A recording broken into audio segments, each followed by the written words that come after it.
Welcome to Alpha Centaurian. I'll be your guide. So, yesterday was my birthday. I'm 42. I'm a little bit older. And I was going to refilm a commentary I did, a response I did to Trent Horn. Basically commenting about when apologists miss the mark and they get too esoteric or too theoretical and distance themselves from the needs of the actual people they should be serving. Like the people on the ground, the Christians on the ground who need apologetics. But that's not what this video is going to be about. One of my favorite priests gave a homily. He doesn't always give a homily at this specific basilica. He's not always the priest there, but whenever he guests, he always does a really great job. And he was speaking about seeing Christ in a fellow Christian. And no matter how terrible the sinner, if they've been baptized into the Catholic Church, they have an indelible mark on their soul that makes them a fellow Christian. Notice that doesn't mean they're going to go to heaven, or that doesn't mean they're not going to sin. This could be a murderer, a thief, anyone, a homeless person, a disabled person. It doesn't matter. It doesn't matter what their status is, good or evil, healthy or ill, sane or insane. They're still a Christian. So you need to see your fellow Christian, because in Catholicism, we view all members of the church as part of the body of Christ. And you wouldn't hate your pinky. You wouldn't hate your pinky toe. You wouldn't be complete without yourself. So all the parts, all the members of the body are necessary. And when one is lost, it is a big deal. It's a sad thing. And when you can gain one back, you can graft back onto the body. That's a huge deal. Okay. But then someone watching this might say, okay, so that's fine. So gay or straight, murderer or innocent, victim or victimizer, you still get a second chance as long as you're a Christian, as long as you're a Catholic. What about those outside of the church? Where's the dignity of Christ in them, right? But you're wrong there, because according to our theology and according to the Bible, which is what Catholics and Christians use to develop our theology and what we base our beliefs on, well, all people descended from Adam and Eve, and Adam got the breath of life from God. And he shares an image with God. So all people, all humanity has this inherent divine dignity. Even if they themselves deny it, even if they themselves throw it away or waste it, even if other people degrade it, in every person, in every heart, here you can think of heart as soul, or in the intellectual mind if you want to go that route, the essence and energies route, right? Whichever way you want to look at it, every person is a potential temple of God. And every person, therefore, deserves the dignity that you would give to the temple. Now, that doesn't mean a physical object temple. It means the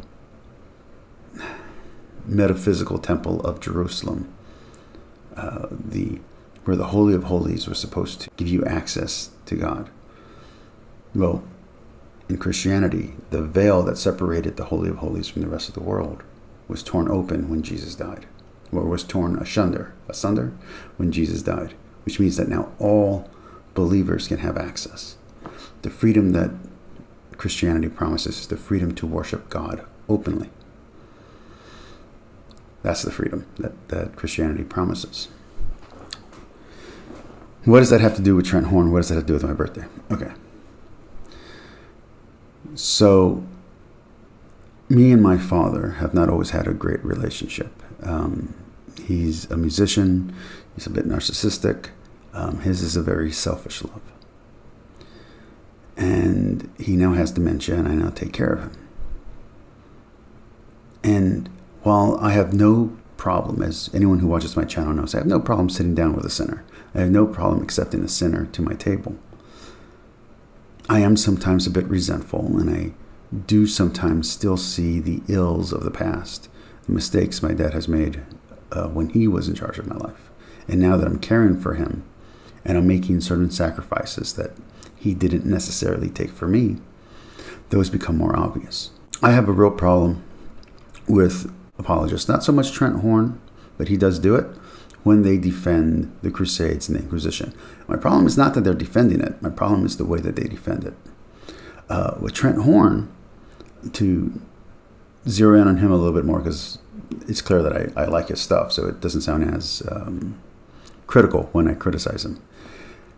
He has two arguments that I really wish he would stop making. He has the argument from Protestant authority, which doesn't make any sense because there really aren't any authority claims in Protestantism unless you're going to say the Bible is their authority claim, which is it's our authority claim too, so it doesn't make sense to go there, but he does. And the other one is kind of an infantilizing of Judaism, where he talks about the development of the Bible, which is fine. That's what it is. It is a evolution of theology. It is a document of the development of theology through the Jewish people. It's the Jewish people's history, right? And their relationship with God, their wrestling with God. But the way that he explains it is if the Jewish people are still in an infantile state and we're in a more developed state currently. And that's not right. Judaism has continued to develop. What we have is Christ. They're still waiting for their Messiah. But it's still through Judaism. So anyway, the way Trent Horn explains it is very insulting to Jewish people. And I've heard rabbis on YouTube and on podcasts say as much, that they're just like, this is a really terrible argument. It makes it sound like Judaism has never developed, which it has. But they use the argument of when a parent takes care of a 3-year-old versus when a parent takes care of a 13-year-old. You explain things differently, and the rules are different. You hold the hands of a small child to cross the road, not the hands of a 13-year-old. Okay, that's kind of the basis of that. But it makes Judaism sound less developed than what it is, and less complicated, less theologically complex than what it is. Okay. And when I'm criticizing these things, like when I'm criticizing Mike Winger, sometimes I'm not very charitable. Sometimes I forget to see Christ in them, just like with my father. Sometimes when I'm thinking of something in the past that didn't go right, I'm in that moment in the past, I was not seeing Christ in my father. I was just seeing a man faltering. And I think all of us could do better at seeing Christ, at seeing God in the other individual, seeing the temple of God, the potential for the temple of God to be in that person. One more thing, and then I'll stop. Then we'll take a break. Forgiveness is incredibly important. It's something that has helped me in my life. Mercy is incredibly important. Charity is incredibly important. And I don't mean charity like just giving. I mean like actually giving someone a chance to falter and not hating them and resenting them for it. We need to be more charitable with the church, especially for those who try to defend the church's worst actions. If a member of the church did something terrible, we don't need to defend it as if we ourselves did it. Yes, they were members of our body, but they were wrong. And the way to develop as a person is to face up to your own wrongs and to admit to them and to move past them. Well, we can't move past them if we can't admit to them. And if we can't admit that a horrible wrong like the Inquisition or the acts in the Crusades were horrible, if not the Crusades themselves, because the Crusades themselves were at one point defensive. And the Inquisition exists today in a more productive and healthy form. Fine. But you have to be able to admit your mistakes. for that development to happen. And if you're stuck defending forced conversions of Native Americans, if you're stuck defending slavery, if you're stuck defending homophobia, you're not going to move their faith forward. The rules of the church are the rules of the church. That's what we have to stand by. When Jesus says that marriage is between one man and one woman, when Paul says, don't act like you did before you were saved, we have to stand by that. But at the same time, we also have to stand by the ecumenical councils, which have said that if someone is not baptized in the church, they are not bound by our rules.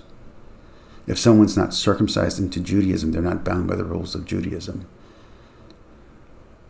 We have to respect those boundaries, because otherwise we're denying our own development as people, because we were once like they, and we can be like them again. All it takes is a little bit of hate or a little self-indulgence. It's a very fine line we walk to be a good Christian. Let's remember that. Peace.